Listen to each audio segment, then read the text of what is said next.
Les lampions de la fête étaient allumés samedi soir au Stade Bodal.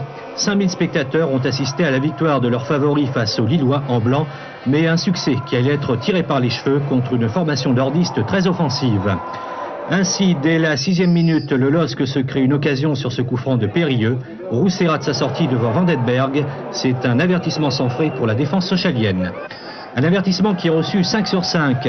Quelques secondes plus tard, en effet, Stéphane Paille ouvre la marque à la suite d'un coup franc tiré par Laurent Crossi. Bazlarevich puis Thomas offre le but à Steph qui conclut comme un Britannique. Loin d'être assommés, les Lillois repartent à l'assaut. À la 10e minute, Crossi sauve en catastrophe dans la surface devant Van Denberg, omniprésent samedi soir. Sur la relance, Bricon se crée une occasion semblable, mais Galtier intervient dans les pieds de Paille, encore à l'affût, dans ce premier quart d'heure complètement débridé. Le LOSC poursuit son forcing sur ce tir de loi. Van Denberg est dangereux une fois, normal pour un Belge. Van Denberg dangereux une deuxième fois quelques minutes plus tard.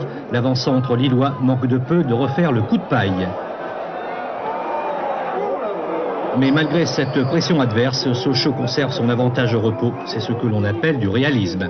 Une qualité qui se confirme en deuxième période. Peu après la reprise, Van Denberg inquiète une nouvelle fois Rousset à la suite d'un centre de Desmet. Encore une histoire belge. Mais ce sont les Lionceaux qui vont rire. 58e minute, Hadzibezic et Crossi combinent sur l'aile droite pour Morin. Celui-ci centre pour la tête de De Villecki. Stéphane Paille qui réussit son deuxième but de la soirée. Un but que l'on revoit au ralenti pour le plaisir. Paille démarqué mystifie complètement Fernando Zapia et Bernard Lama pour la plus grande joie des supporters sochaliens.